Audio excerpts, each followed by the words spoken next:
మహోన్నతుడా, పరిశుద్ధుడా, నిత్య నివాసి, వేవే దూతలతో భక్తులతో నిత్యము ప్రతిగానము చేయబడుతూ ఆరాధించబడుతున్న మా గొప్ప దైవమా, కోట్లాది దేవదూతలతో 24 పెద్దలతో 4 జీవులతో 7 ఆత్మలతో భూరాజులతో భూ ప్రజలతో దేవా నిత్యము పరిశుద్ధులు 24 పెద్దలతో నిత్యము దేవా స్తుతించబడుతూ ఆరాధించబడుతున్న నీ ప్రేమ కొరకై కృతజ్ఞత చెల్లిస్తూ నీ నామాన్ని ఘనపరుస్తూ నిన్ను హెచ్చిస్తూ నిన్ను పూజిస్తూ ఉన్నాను దేవా. అందును బట్టి నీకు వందనాలు. ఇదిగో ప్రభా, భారతదేశంలో ఉన్న ప్రభా 40 కోట్ల మందికి సువార్త అందలేదు.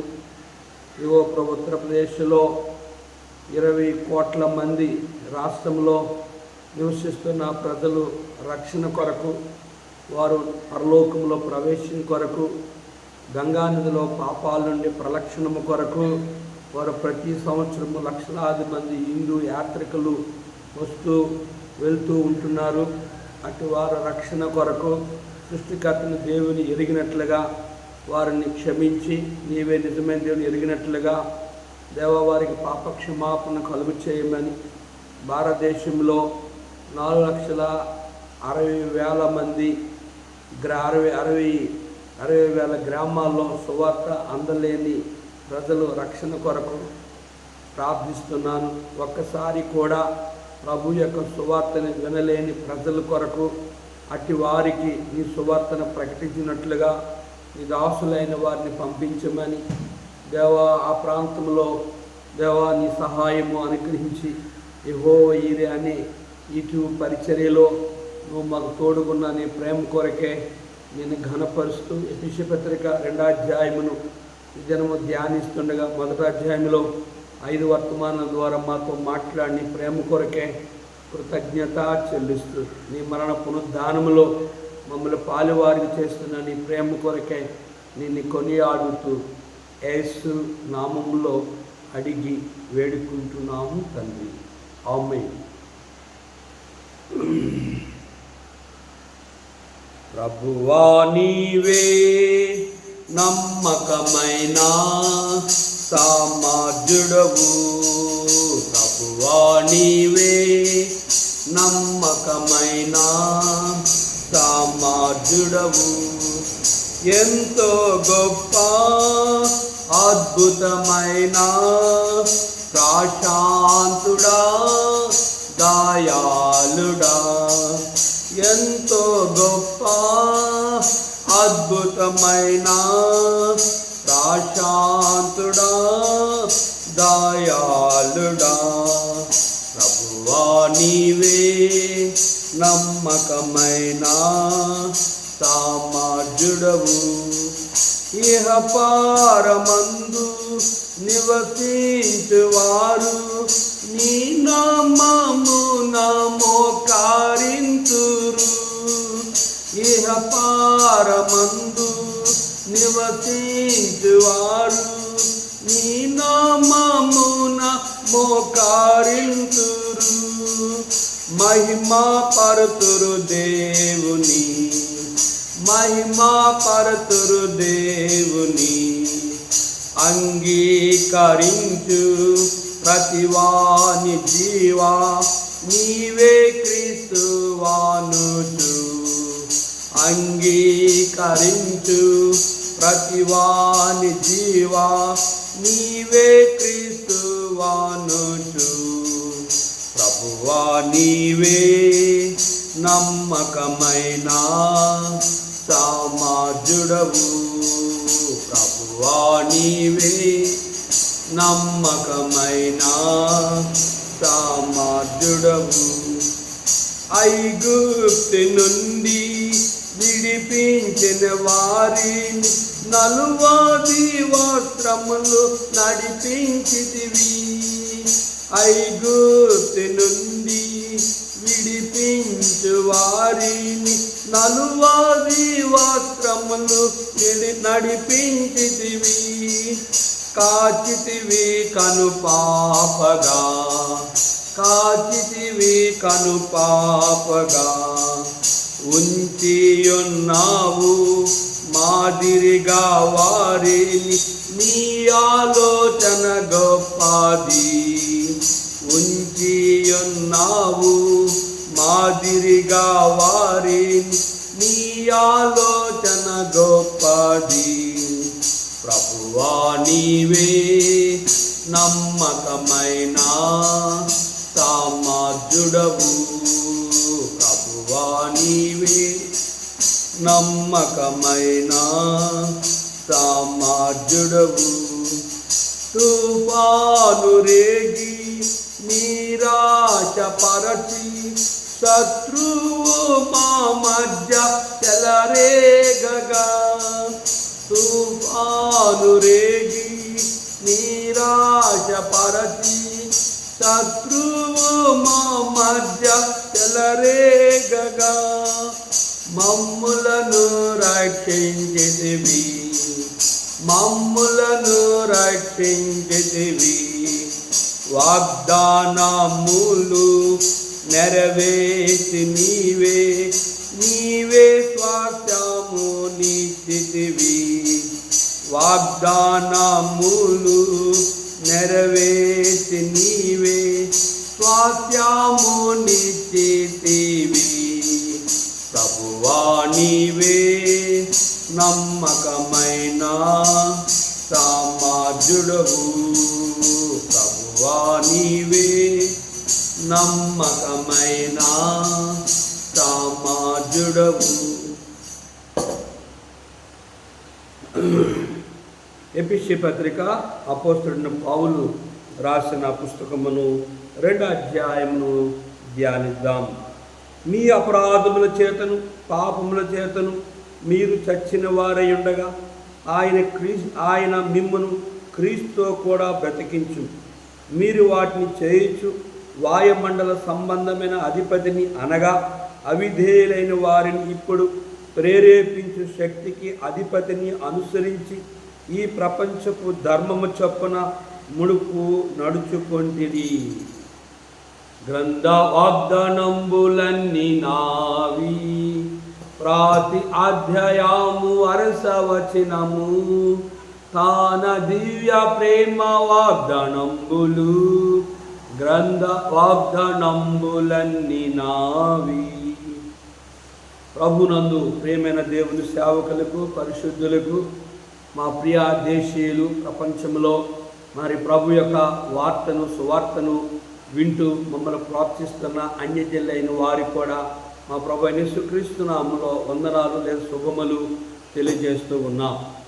అపోస్తలుడైన పౌలు ఎఫెసీ సంఘానికి ఈ ఉత్తరము రాస్తూ ఉన్నాడు.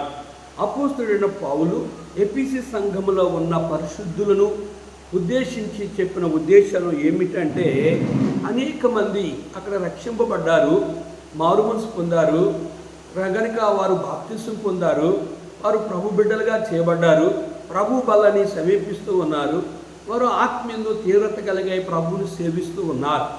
అయినప్పుడు కూడా అపవాది వారి మీద నేరములు మోపేవాడే కనుక చూడండి, మొదటి వచనంలో వారిని ఏ రీతిగా వారి మనసులో, వారి హృదయాల్లో, వారి అంతరంగంలో వారిని విడిచి వచ్చిన పాపములు వారిని వెంటాడుతూ, వారిని ఆ పాత పాపములు జ్ఞాపకం చేస్తూ వారిని ప్రభువుకు దూరం చేయాలని అపవాది యొక్క ప్రణాళిక.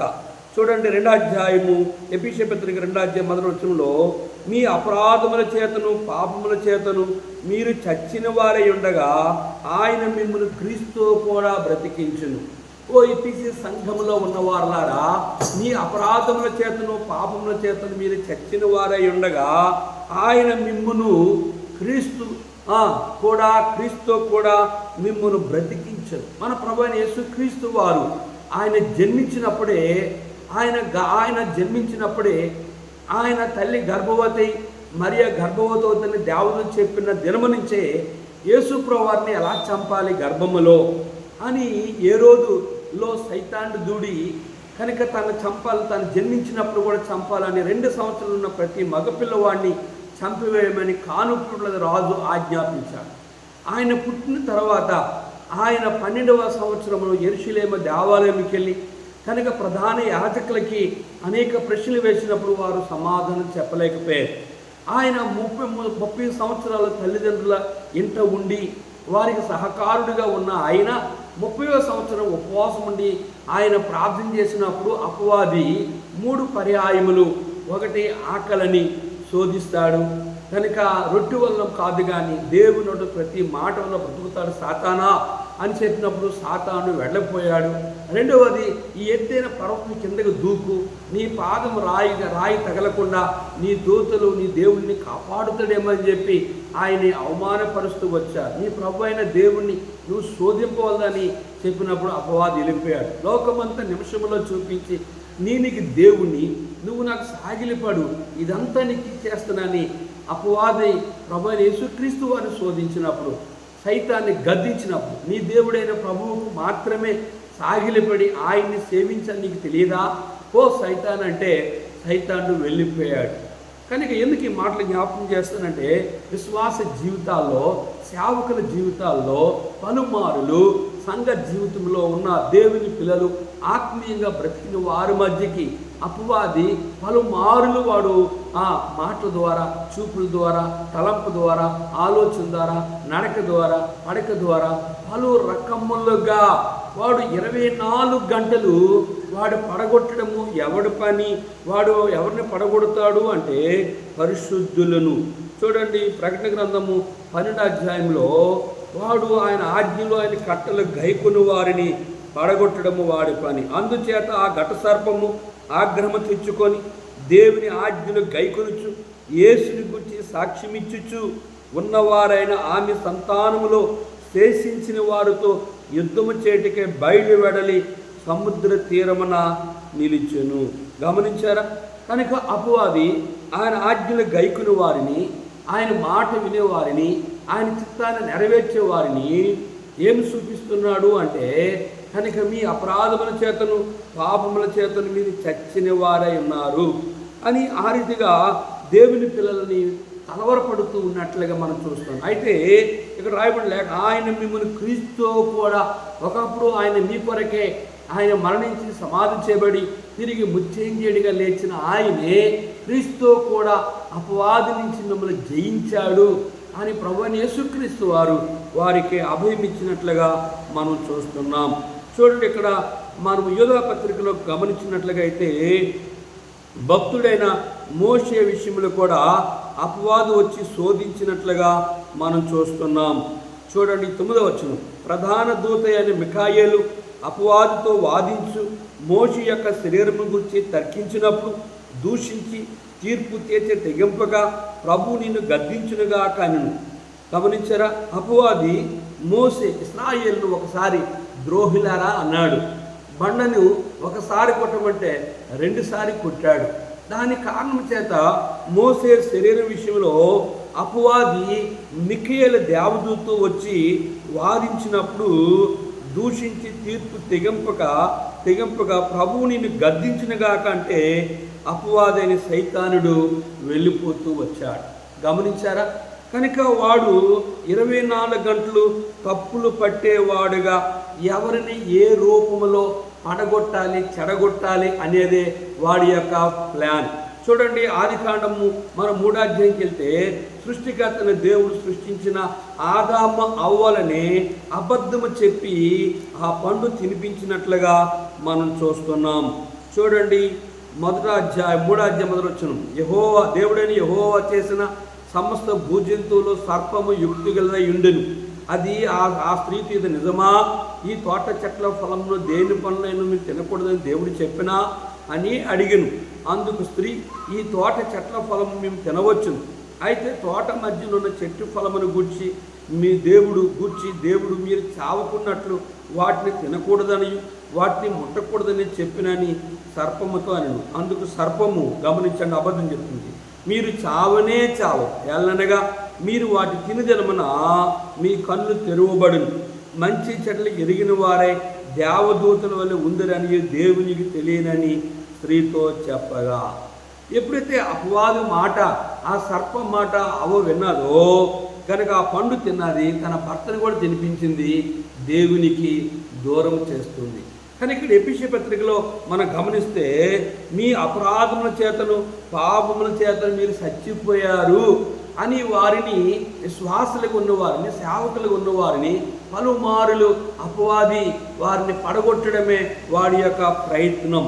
చూడండి, 2వ సమూయేలు గ్రంథంలో మరి ఆ 11వ అధ్యాయంలో దావీదుని కూడా పరస్త్రీ ద్వారా పడగొట్టినట్లుగా మనం గమనిస్తున్నాం. కనుక అపవాది పని ఏమిటంటే తన ప్రజలైన వారిని, ఆత్మీయుల్ని, భక్తిగా జీవించే వారిని, యోగ్యులైన వారిని వాడు పడగొట్టడమే వాడి యొక్క పని.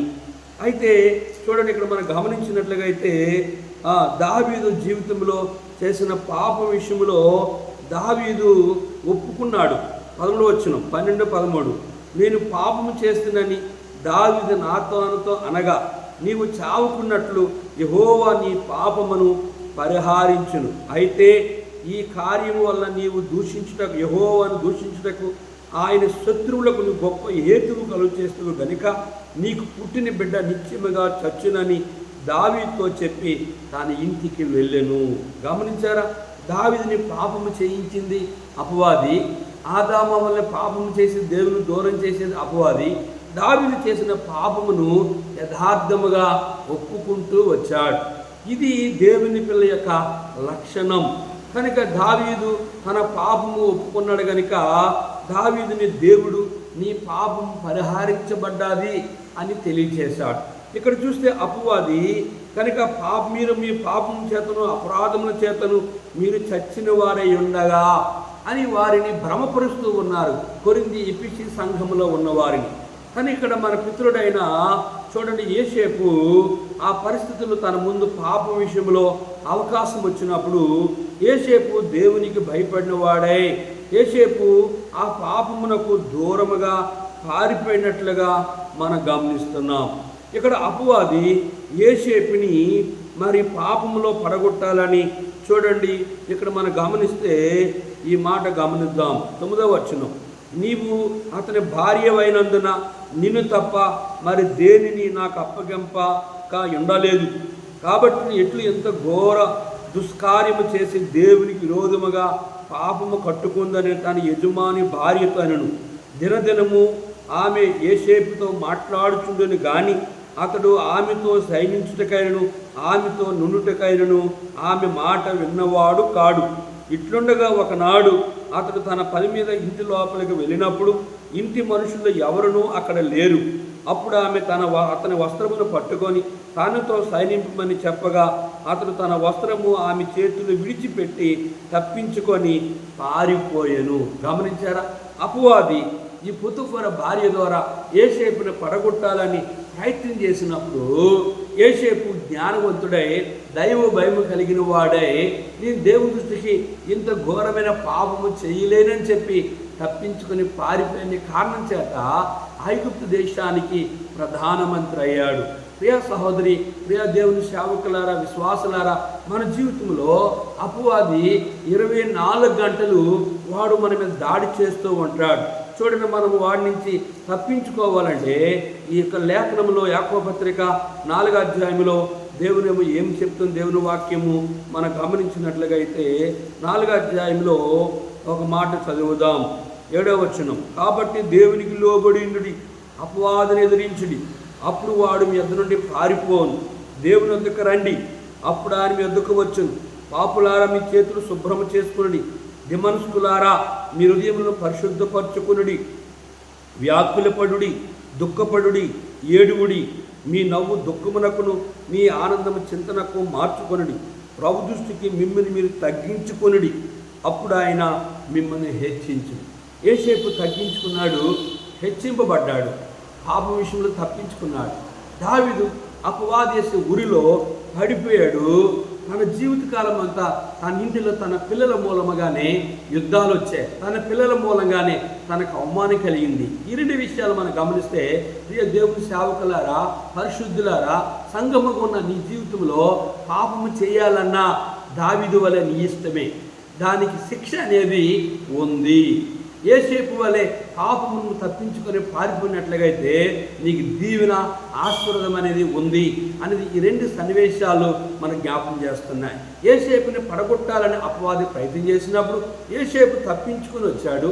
దావీదు ఆ అపవాది మాటని పడిపోయి తాను చేసిన పాప విషయంలో యథార్థంగా ఒప్పుకుంటూ వచ్చాడు. ఇదే ప్రభువైన యేసుక్రీస్తు వారికి నీ నుంచి కావాలి.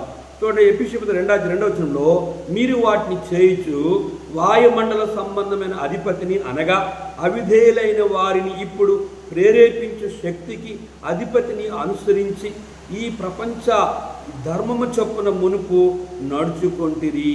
మీరు వాటిని చేయొచ్చు. ఏటిని చేయొచ్చు? అపవాది చేయమైన పాపములు వాటిని చేస్తే వాయుమండల సంబంధమైన అధిపతి అంటే సైతానుడు, అంటే శనేశ్వరుడు, దయ్యము, అపవాది, దురాత్మల సమూహాలు. చూడండి, ఎఫెసీయుల పత్రికలో మనం గమనిస్తే వాడు ఎట్లా దేవుని పిల్లల్ని దాడి చేస్తాడు, వాడిని ఎట్లా మనం జయించాలి. 6:10 తుదుకు ప్రభు యొక్క మహాశక్తిని బట్టి ఆయనందు బలవంతులైండుడి. మీరు అపవాది తంత్రములు ఎదిరించుటకు శక్తిమంతులగునట్లు దేవుడిచ్చు సర్వాంగ కవచము ధరించుకోండి. ఏలనగా మనము పోరాడినది శరీరులతో కాదు కానీ ప్రధానులతోనూ అధికారులతోనూ ప్రస్తుత అంధకార సంబంధులకు లోకనాథులతోనూ ఆకాశ మండలమందున దురాత్మ సమూహముతో పోరాడుతున్నాం.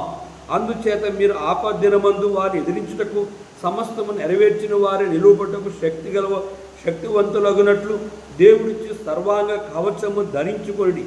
ఏలనగా మీ నడుమునకు సత్యమును దట్టు కట్టుకొని నీతి అనే మైమరుపు తొడుగుకొని పాదములకు సమాధాన సువార్త వలన సిద్ధ మనసు జోడు తొడుగుకొని నిలువబడి ఇవన్నీ కాక విశ్వాసమును డాలును పట్టుకొనుడి. దానితో మీరు దృష్టిని అగ్ని బాణములన్నింటినీ ఆర్పుటకు శక్తిమంతులగుదురు. మరియు రక్షణను శిరస్త్రానమును దేవుని వాక్యమును ఆత్మ ఖడ్గమును ధరించుకొనుడి. ఆత్మ వలన ప్రతి సమయమునందును ప్రతి విధమైన ప్రార్థన విజ్ఞాపన చేయొచ్చు. ఆ విషయమే సమస్తమైన పరిశుద్ధ నిమిత్తము పూర్ణమైన పట్టుదలతో విజ్ఞాపన చేయొచ్చు. మెలకువగా ఉండి మరియు నేను దేని నిమిత్తము రాయవారినే సంఖ్యలో ఉన్నాను ఆ సువార్త మర్మమును ధైర్యముగా తెలియచేటకు నేను మాట్లాడే నోరు తెరిచినప్పుడు దాన్ని గూర్చి నేను మాట్లాడవలసినట్టుగా ధైర్యముతో మాట్లాడుటకే వాక్ శక్తి నాకు అనుగ్రహింపబడినట్లు నా నిమిత్తము పూర్ణమైన పట్టుదలతో విజ్ఞాపన చేయొచ్చు. మెలకువగా ఉండి. అపోస్తుడైన పౌలు ఎఫెసీ సంఘానికి ఉత్తరాన్ని రాస్తూ అపవాది ఏ రీతిగా మన మీద జయము పొందడానికి ప్రయత్నిస్తాడు అనేది, వాడిని మనం ఎట్లా జయించాలి అనేది పౌలు ఇక్కడ స్పష్టంగా చెప్తూ వచ్చాడు. గమనించారు, మీరు వాటిని జయించుచు వాయుమండల సంబంధమైన అధిపతిని అనగా అవిధేయులైన వారిని ఇప్పుడు దావీదు అవిధేయుడయ్యాడు. ఇప్పుడు ప్రేరేపించే శక్తికి అధిపతిని అనుసరించి ఈ ప్రపంచ యుగము చొప్పున నడుచుకొంటిరి. మునుపు నడుచుకొంటిరి. గమనించారా? మునుపు మనము అన్యజనులము, మునుపు చీకటి వారము, మునుపు విగ్రహారాధికులమి, మునుపు దూరస్థలము, మునుపు అన్యజనులమి. అయితే వాడు మనల్ని మరలా మునుపు విడిచి వచ్చిన పాపములు చేయమని దావీదుని పడగొట్టడానికి ప్రయత్నం చేశాడు. యోసేపుని పడగొట్టడానికి ప్రయత్నం చేశాడు. నన్ను కూడా విడిచి వచ్చిన పాప విషయంలో పడగొట్టాలని వాడు ప్రయత్నములు అనేవి ఉంటాయి. చూడండి, వారితో కలిసి మనమందరము శరీరము యొక్కయు మనసు యొక్కయు కోరికలు నెరవేర్చుకొనుచు మన శరీరాశలను అనుసరించి మునుపు ప్రవర్తించుచు కడమ వారి వలనే స్వభావ సిద్ధముగా దైవోగ్రతకు పాత్రులమై ఉంటిమి.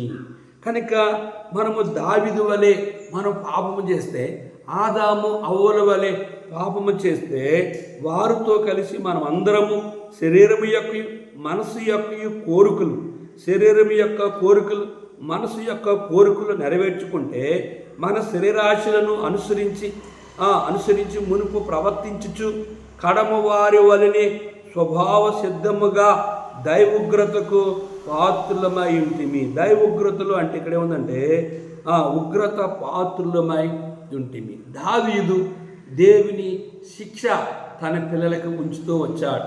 యోసేపు తన పిల్లలకు దైవోగ్రత నుంచి తప్పించాడు. కారణం ఏంటి అంటే మనము నిర్గమాకాండంలో 20 అధ్యాయానికి వెళ్ళినట్లయితే తల్లిదండ్రుల యొక్క దోషము చూడండి ఎన్ని తరాల వరకు ఉంటుందట. 20 అధ్యాయము 5వ వచనం, ఎల్లనగా నీ దేవుడిని యెహోవానగు నేను రోషమగల దేవుడును, నన్ను ద్వేషించే వారి విషయంలో 3-4 తరముల వరకు తండ్రి దోషము కుమారుల మీద రప్పించుచు నన్ను ప్రేమించి నా ఆజ్ఞలు గైకొని వారిని 1000 తరముల వరకు కరుణించేవాడినై ఉన్నారు. గమనించారా? తల్లిదండ్రులు దావీదు చేసిన పాపము తన పిల్లల మీదకి వచ్చింది. యోసేపు పాపమును విడిచిపెట్టి ప్రభువుని ప్రేమించిన కారణం చేత 1000 తరముల వరకు తన తరము వారిని కరుణిస్తూ వచ్చాడు. ప్రియ సహోదరి సహోదరుడా, చూడండి 3వ వచనం చూస్తే వారితో కలిసి, అంటే వారంటే ఎవరు? అపవాదితో కలిసి గనుక మునుపు విడిచొచ్చిన పాపములకు మరలా మన బానిస అయితే, చూడండి 2వ పేతురు పత్రికలో ఒక మాట ఉంది. 3వ అధ్యాయంలో ఒక మాట చదువుదాం. 2వ పేతురు పత్రిక 3వ అధ్యాయము 17వ వచనం, ప్రియులారా మీరు ఈ సంగతి ముందుగా తెలుసుకుని ఉన్నారు గనుక మీరు నీతి విరోధుల తప్పు బోధ వలన తొలగింపబడి మీకు కలిగిన స్థిర మనస్సు విడిచి పడిపోకుండా కాచుకొని ఉండండి. మీకు కలిగిన స్థిర మనస్సును విడిచి పడిపోకుండా కాచుకోవాలి. తప్పు బోధలు, నీతి విరోధ బోధలు. అపవాది నిన్ను పడగొట్టడమే. వాడు వాయుమండల అధిపతి కనుక, వాడు ఆకాశానికి భూమికి మధ్యన వేలాడేవాడిని కనుక, వాడు 24 గంటలు ఎవరిని మృంగుదునా. చూడండి, వాడు దేవుని పిల్లల మీదకి ఎలాగ వాడు సమయము ఏ రీతిగా ఉంటుందని లేఖనం మనం గమనిస్తే చూడండి 6వ వచనం, 1 పేతురు పత్రిక 5వ అధ్యాయము 6వ వచనంలో, దేవుడు తగిన సమయం మందు మిమ్మల్ని హెచ్చించినట్లు ఆయన బలిష్టమైన చేతి కింద దీన మనస్కులై యుండుడి. ఆయన మిమ్మల్ని గూర్చి చింతించున్నాడు గనుక మీ చింత యావత్తు ఆయన మీద వేయుడి. నిబ్బరమైన బుద్ధి గల వారే మెలకువగా ఉండుడి. మీ విరోధైన అపవాది గర్జించే సింహం వలె ఎవరిని మృంగుదునా అని వెదుకుచు తిరుగుచున్నాడు. లోకమందున్న మీ సహోదరులందు ఈ విధమైన శ్రమలే నెరవేర్చున్నవని ఎరిగి విశ్వాసమందు స్థిరులై వానిని ఎదిరించిడి. వానిని అంటే ఎవరంటే అపవాదిని ఎదిరించిడి. తన నిత్య మహిమకు క్రీస్తునందు మిమ్మల్ని పిలిచిన సర్వకృపానిధి అగు దేవుడు కొంచెము కాలం మీరు శ్రమపడిన పిమ్మట తానే మిమ్మల్ని పూర్తిగా చేసి స్థిరపరిచి బలపరచు. యుగ యుగములకు ప్రభావము ఆయనకు కలుగునుగాక. అపవాది ఎవరిని మృంగుదునా అని వాడు 24 గంటలు వాడు తన ప్రజల ఎదుట దేవుని సేవకుల్లో ఎలా ప్రవేశించాలి, విశ్వాసుల్లో ఎలా ప్రవేశించాలి, సంఘములో ఎలా ప్రవేశించాలి, సేవకుల గృహాలు ఎలా ప్రవేశించాలి, విశ్వాసులని భార్య పిల్లల మధ్య ఎలా ప్రవేశించాలి, సేవకుల మధ్య ఎలా ప్రవేశించాలి అనేది వాడు 24 గంటలు ప్రయత్నం. చూడండి, యోబు గ్రంథము 1వ అధ్యాయం మనం గమనించినట్లయితే అపవాదిని దేవుడే ఈ రీతిగా అడుగుతూ వచ్చాడు. 6వ వచనం, దేవదూతలు యెహోవా సన్నిధిని నిలుచుటకై వచ్చిన ఒకటి దినము తటస్థించును. ఆ దినమున అపవాది అగువాడు వారితో కలిసి వచ్చును. యెహోవా నీవు ఎక్కడి వచ్చితివని అడుగుగా అపవాది భూమి మీద ఇటు అటు తిరుగుచు అందులో సంచరించు వచ్చితనని యెహోవాకు ప్రత్యుత్తరమిచ్చును. అందుకు యెహోవా నీవు నా సేవకుని యోబు సంగతి ఆలోచించుతావా? అతని యథార్థవంతుడును న్యాయవంతుడై దేవుని యందు భయభక్తులు కలిగి చెడుతనం విసర్జించువాడు, భూమి మీద అతని వంటి వాడు ఎవడునూ లేడు అని అడుగుగా అపవాది యోబు ఊరకే దేవుని యందు భక్తి గలవాడాయన నీవు అతనికిని అతని ఇంటి వారికిని అతని కలిగిన సమస్తము చుట్టూ కంచి వేస్తువు కదా. నీవు అతని చేతి పని దీవించుట చేత అతని ఆస్తి దేశంలో బహుగా విస్తరించు. యోబు ఊరక భక్తి లేడు, అతని కలిగిన దాని చుట్టూ కంచి ఉంచావు గనుక, యోబు ఆస్తి విస్తరించావు గనుక నీ యందు భక్తి ఉన్నాడు అని అపవాది కనుక యేసుప్రభు ఫిర్యాదు చేసినప్పుడు ప్రభువు చెప్పాడు. చూడండి, 11వ వచనం, ఆయనను నీవు ఇప్పుడు నీ చేయి చాపి అతనికి కలిగిన సమస్తమును మొత్తిని ఎడల అతడు నీ ముఖం ఎదుటనే దూషించి విడిచిపోవనని యెహోవాతో అనగా, యెహోవా ఇదిగో అతనికి కలిగిన సమస్తము నీ వశమున్నది, అతన్ని మాత్రము ఏ హాని చేయకూడదని అపవాదికి సెలవేయగా వాడు యెహోవా సన్నిధి నుండి బయలు వెళ్ళి, అర్థమైంది, వాడు అపవాది అనేవాడు దేవునికి ఫిర్యాదు చేసినప్పుడు యోబు విషయంలో ఊరకే భక్తి ఉన్నాడంటే కనుక అతడు భక్తి అతని చుట్టూ కంచి ఉంచాను. ఒకసారి ఆ కంచి తీయి, నేనేం చేస్తున్నావు, అతను నోటి నుంచి దూషింప చేస్తానని అపవాది ఎన్ని కష్టాలు పెట్టినా తన పిల్లలు చంపి గనుక తన యావదాస్తి గొర్రెల్ని పశువులు శత్రులు తోలికెళ్ళిపోయారు. ఆకాశం నుంచి అగ్ని వచ్చి పంటంతా కాల్చివేసింది. కనుక తన దేహంలో కురుపులు వచ్చాయి. బూడిదలో కూర్చొని గుండె గీసుకొని ఆ యొక్క పురుగుల్ని కనుక వేరుకుంటూ ప్రభువును స్తుతిస్తూ వచ్చాడు. భార్య వచ్చి ఆ దేవుని దూషించి సత్యపాన్ని వేధించింది. కనుక స్నేహితులు వచ్చారు, నువ్వేదో పాపం చేసి ఉంటావు, అందుకే ఇంత ఘోరమైన శిక్ష మీదకి వచ్చిందని నిందలు వేశారు. తన అన్నదమ్ములు, అక్కజెల్లెలు, తన తోటి ధనవంతులు, గొప్పవారు వచ్చి అతన్ని హేళన చేశారు. కానీ ఏ విషయంలో కూడా యోబు నోటితో కూడా పాపము చేయలేని కారణం చేత చూడండి, అతని గురించి తన అక్కజెల్లిచ్చిన సాక్ష్యం చూద్దాం. 10వ వచనం, మరియు యోబు తన స్నేహితుల నిమిత్తము ప్రార్థన చేసినప్పుడు యెహోవా అతని క్షేమస్థితిని మరలా అతనికి దయచేసెను. మరియు యోబునకు పూర్వము కలిగిన దానంతకంటే 2 అంతలు అధికముగా యెహోవా అతనికి దయచేసింది. అప్పుడు అతని సహోదరులందరూ, అతని అక్కజెల్లందరూ, అంతకుముందు అతనికి పరిచయలైన వారు వచ్చి అతనితో కూడా అతని ఇంట అన్నపాను పుచ్చుకొని యెహోవా అతని మీదకి రప్పించిన సమస్త బాధను గూర్చి ఎంతలేసి దుఃఖము పొందుతువని అతని కొరకు దుఃఖించుచు అతను వాదార్చిరి. ఇదియోగాక ఒక్కొక్కడు ఒక్క వరహాను, ఒక్కొక్కడు బంగారు ఉంగరమును అతనికి తెచ్చి ఇచ్చిరి. యెహోవా యోబును మొదట ఆశ్రయించినంతటి కంటే మరి అధికముగా ఆశీర్వదించును. అతనికి 14,000 ఒంటెలను, 6,000 గొర్రెలను, 1000 జత ఎడ్లను, ఆడు గాడిదలను కలిగిను. మరియు అతనికి 7 కుమారులు కుమార్తెలు, మరియు అతనికి 7 కుమారులను, 3 కుమార్తెలు కలిగిరి. అతడు పెద్దదానికి ఎమీమా అనియు, రెండవ దానికి కెజ్జియా అనియు, మూడవ దానికి కేరాప్పకు అనియు పేర్లు పెట్టింది. ఆ దేశం అంతటను యోబు కుమార్తెలంత సౌందర్యవంతులు కనబడలేదు. వారి తండ్రి వారి సహోదరులతో పాటు వారికి స్వాస్థ్యము ఇచ్చెను. అటు తరువాత యోబు 140 సంవత్సరంలో బ్రతికి తన కుమారులను 4 తరముల వరకు చూచును. వెంబట యోబు కాలము నిండిన వాడే వృద్ధుడై మృతుబొందును. ప్రభువుని తన జీవితకాలం అంతా ఘనపరుస్తూ వచ్చాడు. కారణం ఏంటి అంటే యోబు దేవునికి భయపడ్డాడు, యోబు దేవునికి లోబడ్డాడు, యోబు దైవ చిత్తాన్ని నెరవేర్చాడు. యోబు అపవాదికి వాడు పెట్టే కష్టాలకి యోబు భయపడి దేవుని దూషించలేదు. కనుక ప్రియ దేవుని సేవకులారా, విశ్వాసులారా, నా జీవితంలో రక్షించబడి సేవకు వచ్చి ఈరోజు వరకు 33 సంవత్సరాలు అవుతుంది. ఎన్నో శ్రమలు సేవకు ద్వారా, విశ్వాస ద్వారా, ఇంట్లో, వ్యక్తిగత జీవితంలో ఎన్ని పరిస్థితులు కలిగినా విడువని దేవుడుగా నా ఎడల ఆయన ఉన్నాడు.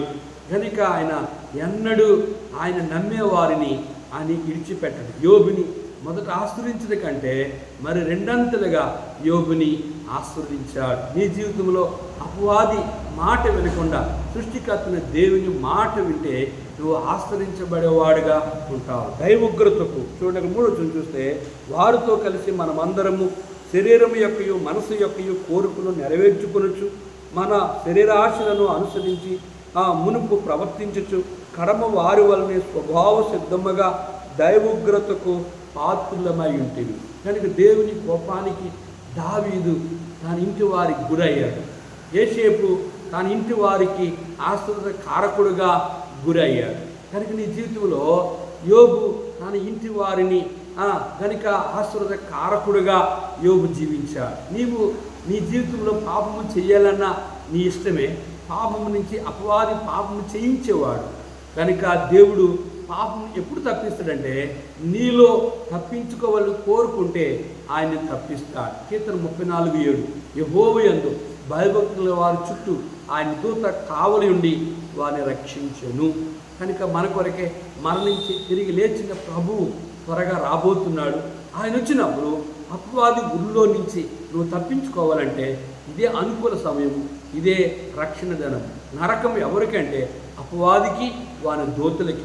అయితే ఎవరైతే అపవాదైన సైతాను మాటని సైతాన్ని చేసిన పాపములన్నీ చేస్తావో వారందరూ నరకానికే వెళ్తారు. కనుక సేవకుడిగా విశ్వాసగా ఏ విషయంలో తప్పిపోయావో ఆ విషయంలో ప్రభుదరి నువ్వు పశ్చాత్తాపడితే యేసేపు వల్లే కాపాడబడితే యేసేపు వల్ల తప్పించుకున్నట్లుగైతే ప్రభువు నిన్ను రక్షిస్తాడు, నిత్య రాజ్యము అనుకరిస్తాడు. కనుక మన కొరకే మన ప్రభువైన యేసుక్రీస్తు వారు భూమి మీద అపవాదుని జయించి ఆయన చనిపోయి సమాధి చేయబడి తిరిగి లేచి ప్రపంచంలో సర్వమానవాల కొరకే తన రక్తము కాచి తన రక్తము ద్వారా కనుక తన ప్రజలైన వారిని రక్షించి నరకం తప్పించి నిత్యరాజ్యమైన పరలోక రాజ్యాన్ని వైకుంఠాన్ని మోక్షానికి ఆయన తీసుకెళ్ళడానికి ఆయన రాబోతున్నాడు. ఇదే అనుకూల సమయము, ఇదే రక్షణ ధనము. ఇప్పుడే యేసు ప్రభువా యేసేపుని తప్పించిన దేవా నన్ను కూడా పాపం నుంచి లోకం నుంచి శాపము నుంచి తప్పించు, నిత్య రాజ్యము నాకు అనుగ్రహించు అంటే చాలు. యేసు ప్రభువారు ఇప్పుడే నీ పాపను క్షమించడానికి నువ్వున్న చోటే యేసు ప్రభువా నేను పాపిని, నీ రక్తము నన్ను కడుగు అంటే చాలు. యేసేపుని కాపాడిన దేవుడు, యోబుని కాపాడిన దేవుడు నిన్ను కూడా కాపాడి తనతో నిత్య రాజ్యములో యుగయుగాలుంచడానికి విరనొల్లన వారి వైపు దినమంతా ఆయన చేతి తాపుతున్నాడు. కనుక నీ కొరకు నేను ప్రార్థిస్తాను. సర్వాధికారి కొన్ని మాటలు మా ప్రియులు అన్నారు. నీ ఏర్పాట్లు ఉన్నవారు అపవాది ఊరిలో నుంచి విడిపించు, నరకం నుంచి విడిపించు దేవా. యేసేపు వలె యోబు వలె నీ రాజ్యం కొరకే సిద్ధపరచమని యేసు నామములో అడిగి వేడుకుంటున్నాము తండ్రి, ఆమేన్. మన పరమతన దేవుని ప్రేమ, కుమారుడైన యేసుక్రీస్తు వారి కృపయు పరిశుద్ధాత్మ యొక్క అన్య సహవాసం తాను ప్రేమించే వారికి యెహోవా ఈరే అనే యూట్యూబ్లో వాక్యం వింటున్న ప్రతి బిడ్డకును తోడుండి ఆశీర్వదించునుగాక. ఆమేన్. ప్రభువా నీవే నమ్మకమైన సామర్థ్యుడవు, ప్రభువా నీవే నమ్మకమైన సామర్థ్యుడవు, ఎంతో గొప్ప అద్భుతమైన ప్రశాంతుడా దయాళుడా, ఎంతో గొప్ప అద్భుతమైన ప్రశాంతుడా దయాళుడా. అందరికీ ప్రైజులా.